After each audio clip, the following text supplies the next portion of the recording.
When I came here, we had a software called Master Repair. It's kind of like using Paint, like that's how old it was on Microsoft. But before COVID, I actually had a few interviews with different softwares, and we decided to switch to Tekmetric.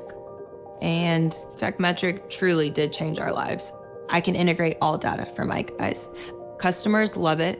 Our customers always talk about how our inspections, the reports, the details. When I started 5 years ago, we didn't have any repair order software. Everything was pen and paper. The vehicles advance technologically. If you don't advance with them, you're going to get left behind. Tekmetric has been great. I've worked with a lot of different software companies, and Tekmetric is very user-friendly. It's almost like a one-stop shop for everything you need: parts, estimating. It makes it so much easier to track what you're doing, how many cars you got going, and you can check off, like, the brakes are getting thin, mark it yellow, you know. It does what we needed to do, and very easily.